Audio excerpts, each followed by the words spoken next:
Okay, so here's what we're creating today. Many of you, I find myself in this situation often, in that I start coding before I start my GitHub repo. In a perfect world, you wouldn't do that. In a perfect world, before you write a single line of code, you go ahead and create a github.com repo, sync it up, clone it, if you will, to your desktop or your laptop, and then you just push and pull, like from day one, like you've got a repo already started. But I wanted to do this demonstration, which is a little bit different because I find myself in this situation where I've started to code and then GitHub is an afterthought. And it's like, oh, I need this to be a repo because all the benefits of repos. And so here's a scenario using Git, and there's different tools. I'm going to go through some of the command line tools to sync up a new github.com repo. So we're going to create a new repo on GitHub with existing project files. And so on github.com, I will, go ahead. You all have GitHub accounts. Make sure you know your username, obviously, and you can authenticate and you know your username and password. One thing that I'm going to recommend for this particular walkthrough is if you go to your GitHub settings, this is one change that I made, and this just kind of helped. And I go to my repository settings. I changed my default branch to master. And so one common name for your default branch, we haven't done anything with branching, or we haven't done much with branching. One common name is master, another name is main. For this example, go ahead and change that, update that to be master. And that just kind of helps us with the steps later on. But let's go ahead and get started. To create a repo, an empty repo is pretty simple. You're going to go to your repositories. So, yeah, go ahead and click on this drop down. Click on your repositories. Okay, which kind of brings you here. I don't have a whole lot here. This is a new account for me. I've got an older account with more repositories. But when you come to your repositories, we'll obviously click the nice green button that says new.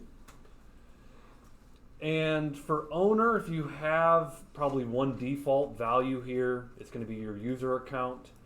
I've got some other options here, but for you, it's probably just going to be your user account, and then you give your repository name. I'm going to work with the code example that I did yesterday, okay, and I'm going to make that available to you guys as a finished kind of thing. What that was, it's kind of in its finished form. Windows Form, so it's a Windows Form app, Entity Framework, and in 2023.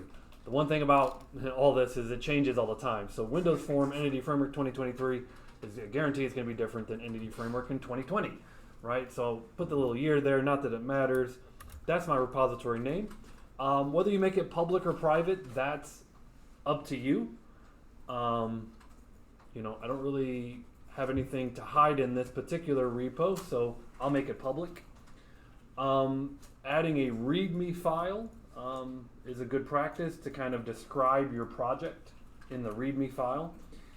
The git ignore, these, the explanation behind a git ignore, I think I've covered this before, is what are the files that are not important on your desktop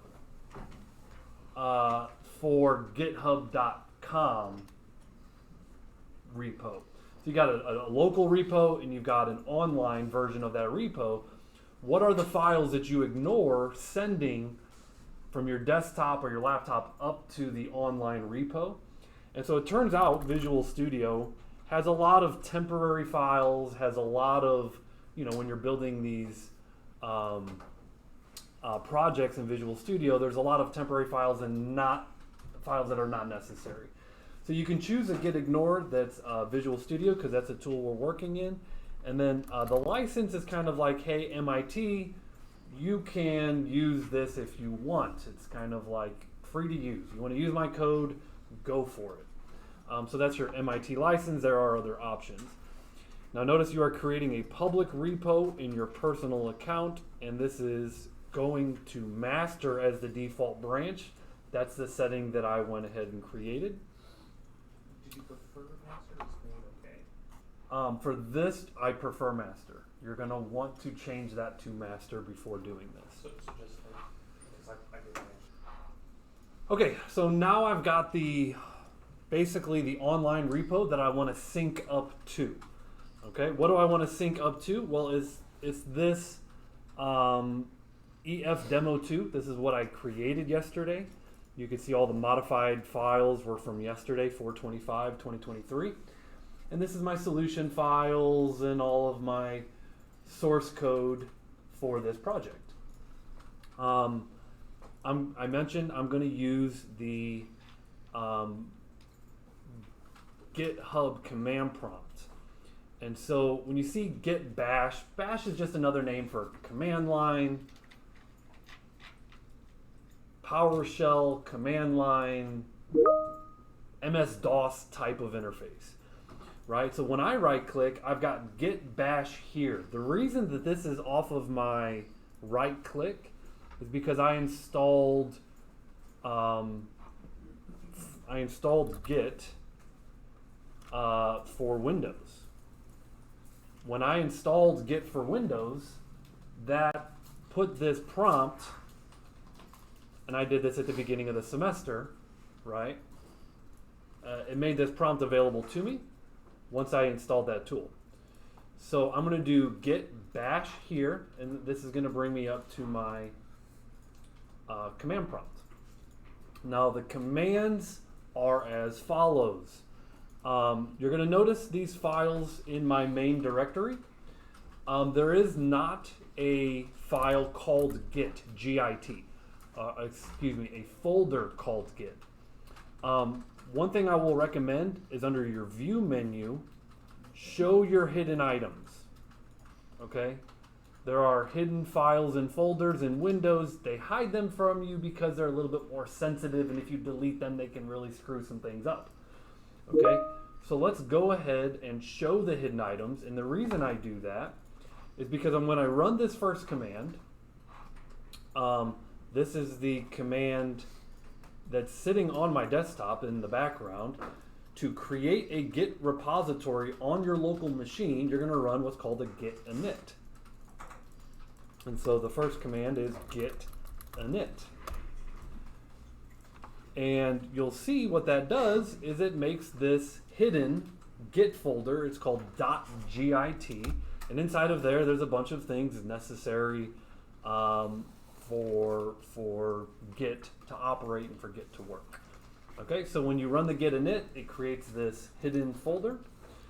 The next thing we need to do is stage our changes.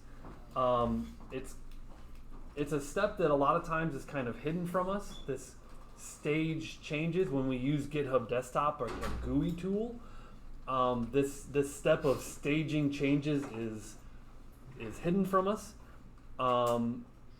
But before we do a commit message, we need to stage our changes. So again, this is something you haven't necessarily been doing all semester because the GitHub Desktop client kind of hid it from us. So I'm going to go back here, and I need to do an add on basically all of my files. You can add an individual file, you could see, or you can kind of say add stage all of my files. So if I do like a dir, I could see there's a solution and there's a folder.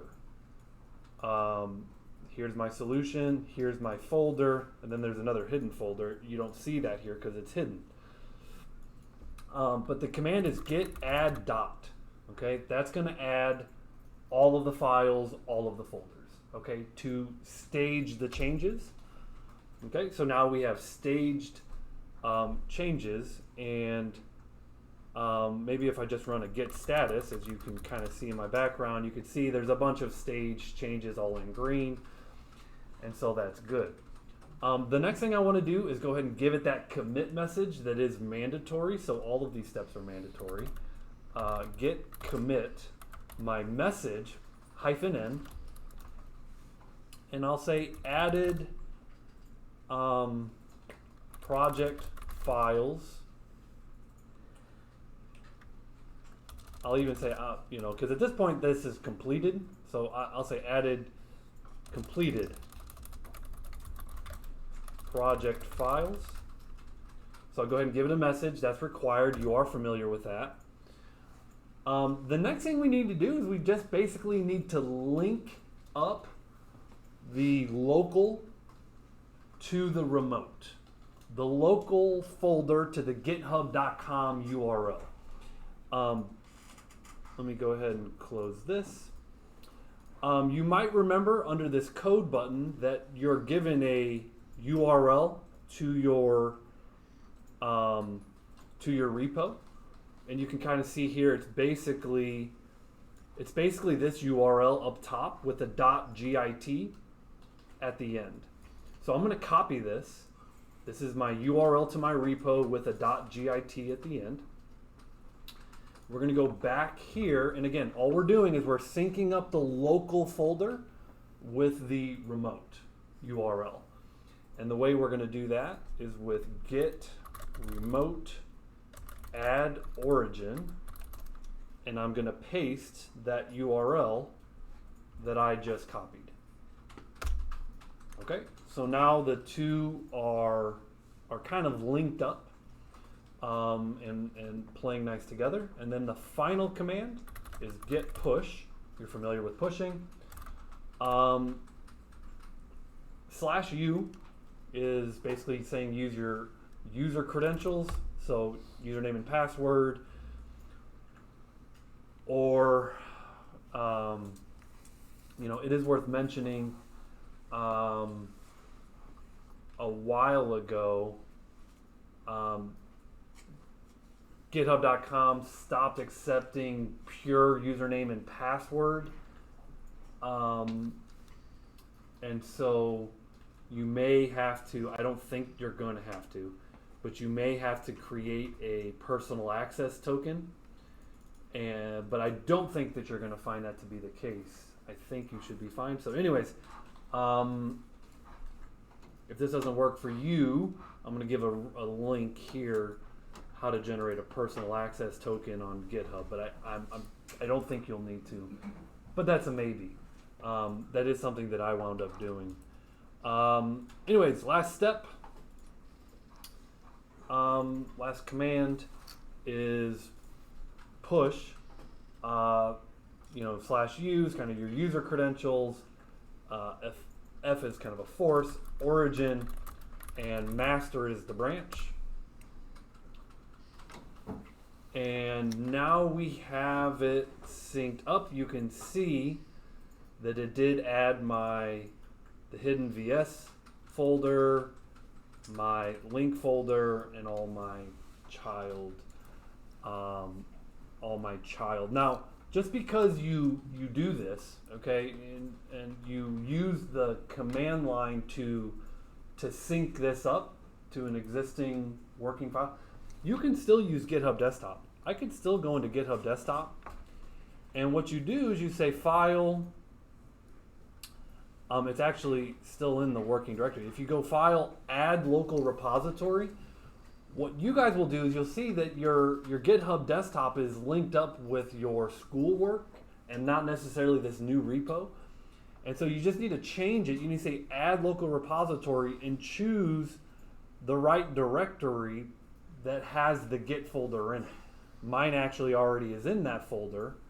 But the point is you could still use GitHub Desktop to push and pull, even if, you use the command line to initiate it.